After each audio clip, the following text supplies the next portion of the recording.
VK news, राष्ट्र के नाम। भाइयों बहनों, यह वर्ष हमारे लिए अत्यंत महत्वपूर्ण है और हम सब आभारी हैं अपने देश के यशस्वी प्रधानमंत्री श्री नरेंद्र मोदी जी के, जिनके नेतृत्व में आज पूरा देश एक भारत श्रेष्ठ भारत बनकर के पूरी दुनिया को नेतृत्व देने की ओर अग्रसर है।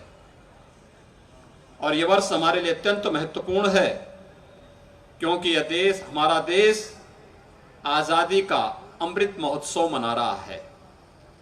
अमृत महोत्सव में इस क्रांति की धरा का महत्व और भी बढ़ जाता है। याद करिए, आज से 75 वर्ष पूर्व देश जब आजाद हुआ था, उस आजादी के 90 वर्ष पहले बैरकपुर में जो क्रांति की लौ प्रज्वलित हुई थी, मेरठ ने कोतवाल धन सिंह गुर्जर के नेतृत्व में उसे एक नई ऊंचाई तक पहुंचाने का कार्य किया था।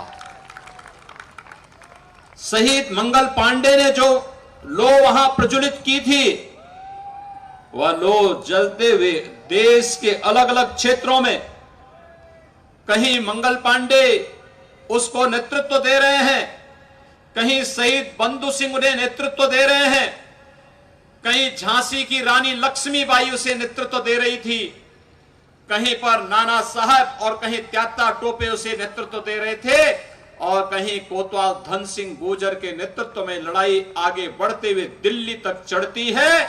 और यह पहली देश के स्वतंत्रता की पहली लड़ाई है जिसमें पूरा देश जाति, मत, मजहब, क्षेत्र, भाषा, इन सब से ऊपर उठ करके भारत की स्वाधीनता के लिए एकजुट होकर के तो एक रोटी और कमल को चिन्ह मान करके, आदर्श मान करके इस लड़ाई को लड़ रहा था।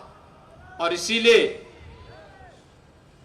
वीर सावरकर ने इसे प्रथम स्वतंत्र समर कहा था, जिसे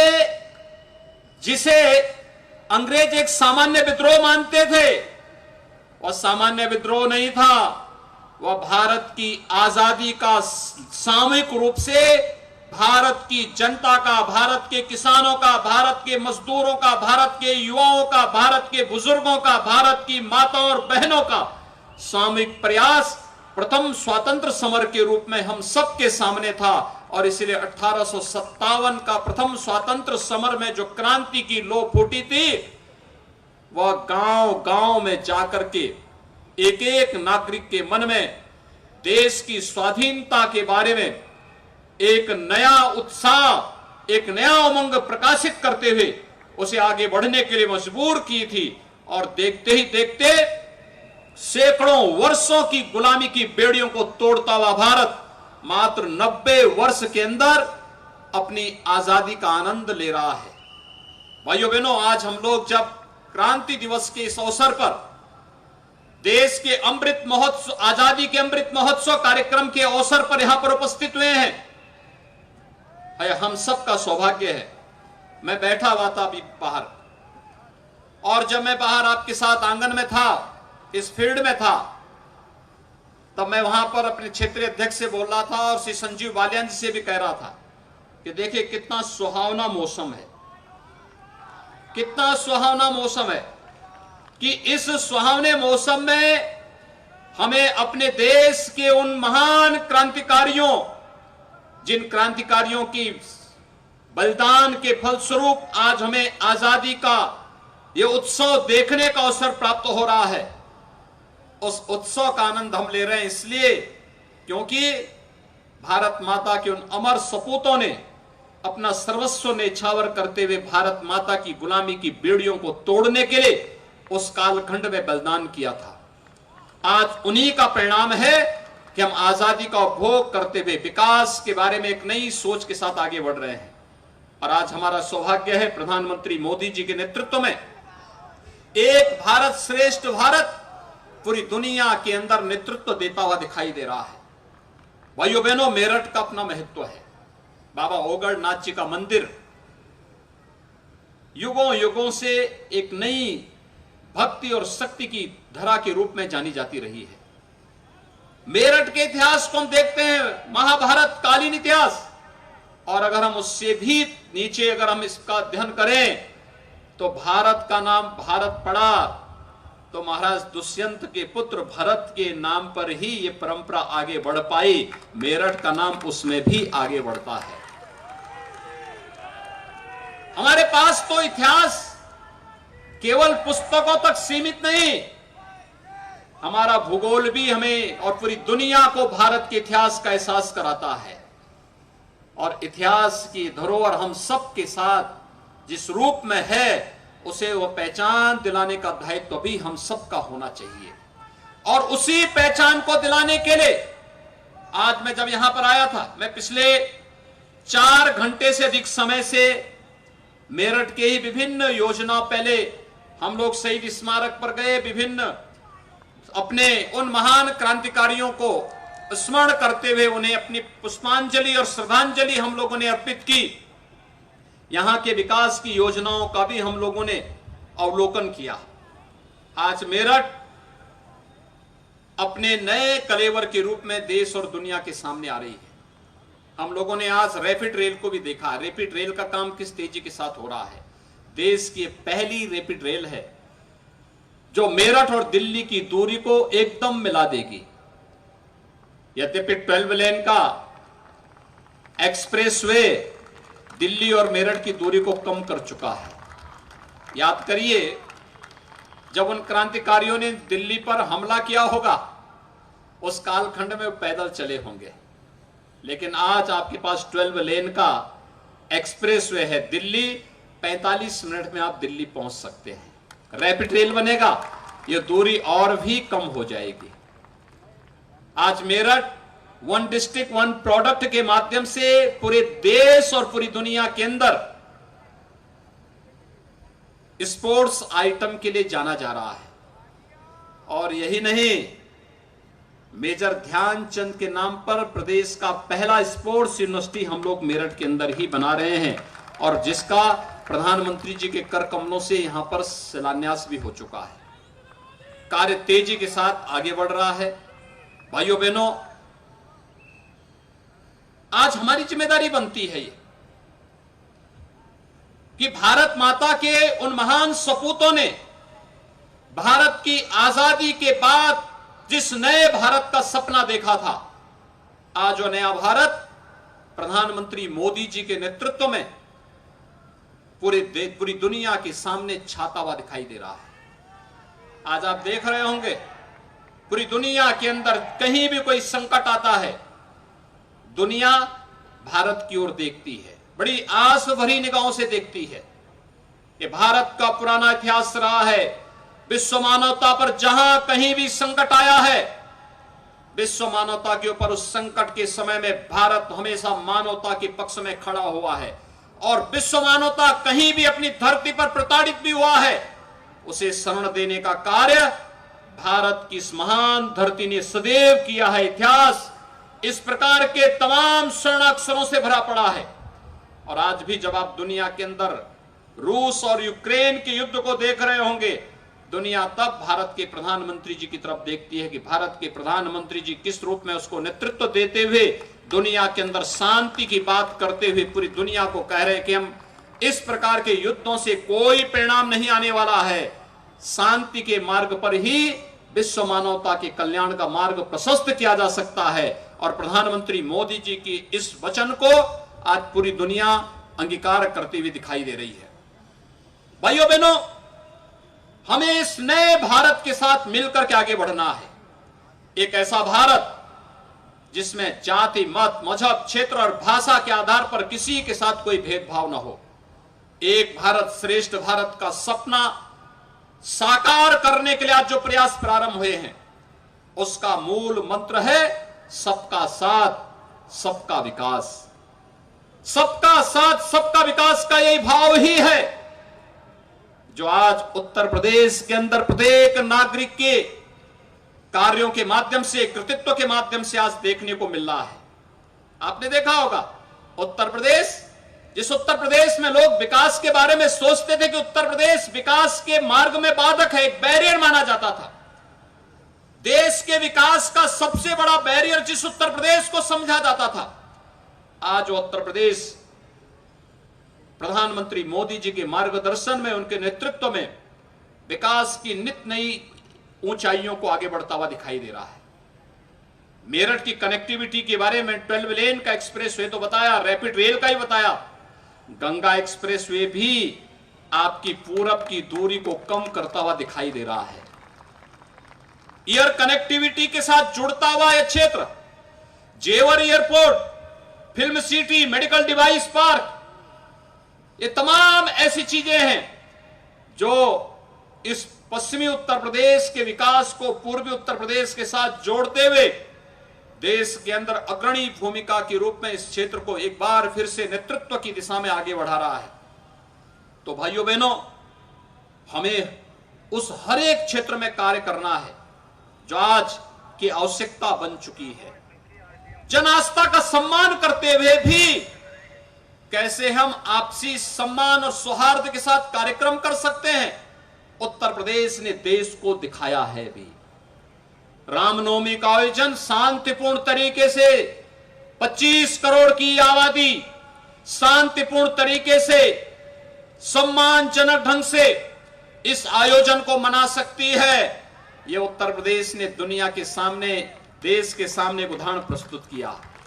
हनुमत जयंती के कार्यक्रम शांतिपूर्ण तरीके से हो सकते हैं, उत्तर प्रदेश ने एक नजीर प्रस्तुत की, और अनावश्यक माइक भी हट सकते हैं और उसके माध्यम से होने वाले शोरगुल को भी हम मिलकर के संवाद के माध्यम से दूर कर सकते हैं। उत्तर प्रदेश ने एक नया नमूना प्रस्तुत किया है और उत्तर प्रदेश ही है संवाद के माध्यम से अलविदा की नमाज सड़कों पर नहीं होगी बल्कि अपनी इबादत गांवों में ही होगी, यह भी उत्तर प्रदेश ने करके दिखाया है। पर्व और त्योहार शांतिपूर्ण तरीके से मनाए जाएंगे, हमारी आस्था का सम्मान सरकार करेगी, सरकार सुविधाएं देंगी, लेकिन हम सामान्य नागरिक के आवागमन को बाधित नहीं होने देंगे। यह भी संकल्प उत्तर प्रदेश की 25 करोड़ जनता का, नए भारत के नए उत्तर प्रदेश की एक नई कहानी को लिख रहा है कि उत्तर प्रदेश विकास की इस प्रक्रिया के साथ, तेजी के साथ उभरती हुई एक नई अर्थव्यवस्था के रूप में अपना स्थान बनाएगा।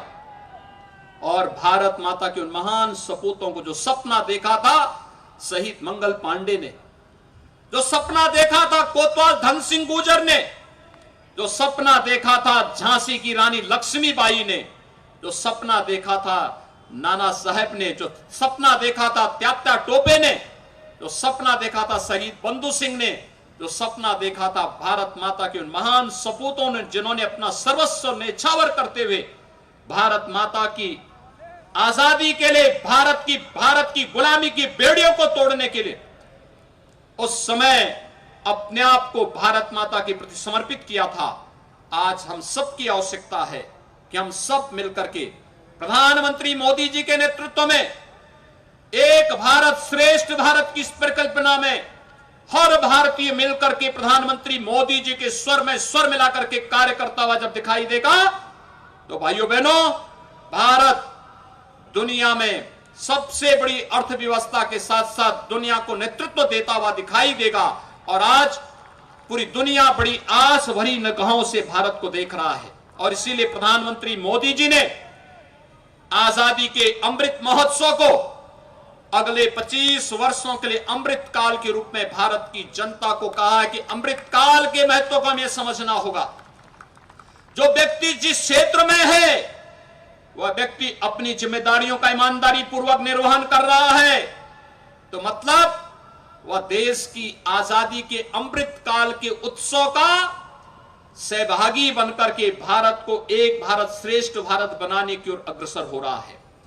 जो जिस क्षेत्र में है, प्रशासनिक अधिकारी प्रशासनिक क्षेत्र में, जनप्रतिनिधि अपने क्षेत्र में, किसी भी क्षेत्र का जनप्रतिनिधि हो, माननीय सांसद हैं, माननीय विधायक हैं, जिला पंचायत के अध्यक्ष हैं, ब्लॉक प्रमुख हैं, मेयर हैं, चेयरमैन हैं, पार्षद हैं, प्रधान हैं, क्षेत्र पंचायत समिति के सदस्य हैं, निगम और बोर्डों के अध्यक्ष हैं, किसी भी क्षेत्र में कार्य करने वाला कोई भी जनप्रतिनिधि है, किसान अपने क्षेत्र में, मजदूर श्रमिक अपने क्षेत्र में, युवा अपने क्षेत्र में, विद्यार्थी अपने क्षेत्र में, हर एक फील्ड का व्यक्ति अगर अपनी अपनी जिम्मेदारियों का ईमानदारी पूर्वक निर्वहन करता है तो अमृत काल में भारत माता के प्रति उसकी सबसे बड़ी सेवा होगी। और यही संकल्प तो प्रधानमंत्री मोदी जी ने हम सबको दिलाया है कि अमृत काल के इन 25 वर्षों के कालखंड में हमें इतना कुछ कर देना है। 25 वर्ष का एक कार्यकाल एक नई पीढ़ी को एक नए युग के रूप में परिवर्तित करने का कार्यकाल होगा, एक नए भारत का कार्यकाल होगा। और वह भारत का कार्यकाल जब हम आजादी के शताब्दी महोत्सव को मना रहे होंगे, 100 साल देश की आजादी के हो रहे होंगे, तब उस समय की हमारी पीढ़ी कह सकती है कि हम एक ऐसे भारत के नागरिक हैं जो दुनिया को नेतृत्व दे रहा है, जिसके सामने दुनिया नतमस्तक है। और मुझे लगता है भारत की 135 करोड़ जनता का यह संकल्प प्रधानमंत्री मोदी जी के नेतृत्व में होना चाहिए। प्रदेश की 25 करोड़ जनता का यह संकल्प होना चाहिए कि हम अमृत महोत्सव के इस अवसर पर, आजादी के अमृत महोत्सव के इस कालखंड में अमृत काल का उपयोग अपने प्रदेश के लिए, अपने जनपद के लिए, अपने गांव के लिए, अपने क्षेत्र के विकास के लिए हमारे स्तर पर जो भी प्रयास प्रारंभ हो सकते हैं उस प्रयास में हम सहभागी बने। और आज मुझे बहुत प्रसन्नता है, यहां पर एक साथ 67 करोड़ रुपए की कुछ परियोजनाओं का लोकार्पण और शिलान्यास का कार्यक्रम भी हुआ। मैंने ग्रामीण पुस्तकालय के कार्यक्रम को देखा है और मुझे लगता है हमारे जनप्रतिनिधियों ने उसकी बड़ी सराहना की। मैं धन्यवाद दूंगा यहाँ के मंडलायुक्त, यहाँ के जिलाधिकारी और यहाँ के उन सभी जनप्रतिनिधियों को जिन्होंने ग्रामीण पुस्तकालय की इस परिकल्पना को साकार करके ग्रामीण क्षेत्र का हमारा युवा भी प्रतियोगी परीक्षाओं की तैयारी अपने गांव में बैठ करके कर सकता है। ये लाइब्रेरी वहां पर उसके लिए बड़ी भूमिका का निर्वहन करने जा रही है। और साथ साथ यहां पर हम लोगों ने भारत माता की आजादी के लिए जिन स्वतंत्रता संग्राम सेनानियों ने योगदान दिया था उनके परिवार के सदस्यों को, मेरा सौभाग्य है कि आज मैंने कोतवाल धन सिंह गुर्जर जी के परिवार के कुछ सदस्यों को भी मैंने उनका शहीद स्मारक के पास भी और यहां पर भी मंच पर मुझे उनका सम्मान करने का अवसर प्राप्त हुआ। अन्य स्वतंत्रता संग्राम सेनानियों का सम्मान करने का अवसर प्राप्त हुआ। और देश की आजादी के बाद भारत की आजादी को बनाए रखने के लिए देश की सेना में जाकर के भारत की सेना को नेतृत्व देते हुए विभिन्न युद्धों में अग्रणी भूमिका का निर्वहन करने वाले ऐसे सैन्य अधिकारियों को और शहीद परिवारों को भी आज इस मंच पर सम्मान किया गया है। मैं इसके लिए आयोजकों को हृदय से धन्यवाद दूंगा। जिन परियोजनाओं का यहां पे आज शिलान्यास हुआ है, समयबद्ध ढंग से वे परियोजनाएं आगे बढ़े और जिनका लोकार्पण हुआ है वे जनोपयोगी बन सकें, लोक कल्याणकारी अभियान के साथ केंद्र और राज्य सरकार की योजनाओं को जन जन तक पहुंचाने में अपना योगदान दे सकें। यह हम सबका संकल्प होना चाहिए। मेरठ की क्रांति की यह धरा हमें भारत की आजादी के अमृत महोत्सव के साथ सीधे सीधे जोड़ती है और प्रधानमंत्री मोदी जी के संकल्प के साथ कि एक भारत श्रेष्ठ भारत के लिए जैसे 1857 का प्रथम स्वातंत्र समर पूरे भारत ने मिलकर के लड़ा था, तब अंग्रेजों की जमीनों को और उनकी जड़ों को उखाड़ने में हमें मदद मिली थी। ऐसे ही जो लोग आज हम में विभाजन पैदा करना चाहते हैं, हमें जाति, मत, मजहब, क्षेत्र, भाषा के आधार पर बांटना चाहते हैं, हमें उनके उन मंसूबों को तोड़ना होगा, उन्हें बेनकाब करना होगा। तमाम ऐसे लोग जो आज भी गुलामी के कालखंड की ओर हमें धकेलने की कुत्सित चेष्टा कर रहे हैं, हमें उनसे सावधान रहना होगा और वर्तमान नेतृत्व पर विश्वास करते हुए एक नए भारत के उस मानचित्र को जो प्रधानमंत्री मोदी जी के नेतृत्व में आज आगे बढ़ रहा है उसे आगे बढ़ाने में अपना योगदान देना होगा।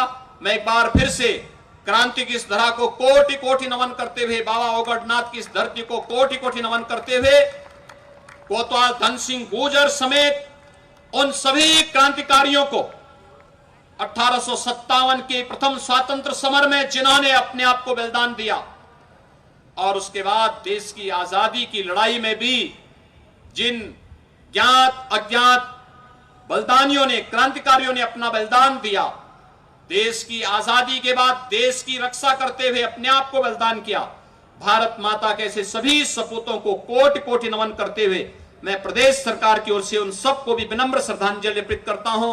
आप सब इस कार्यक्रम में भागीदार बने, आप सबको भी मैं इस अवसर पर हृदय से धन्यवाद देता हूं, अपनी शुभकामनाएं देता हूं, और आप सबका आह्वान करता हूं कि हम सब प्रधानमंत्री मोदी जी के अमृत आजादी के अमृत महोत्सव के इस आह्वान के साथ जुड़ करके एक भारत श्रेष्ठ भारत की परिकल्पना में सहभागी बने। आप सबके प्रति मेरी शुभकामनाएं। धन्यवाद। जय हिंद।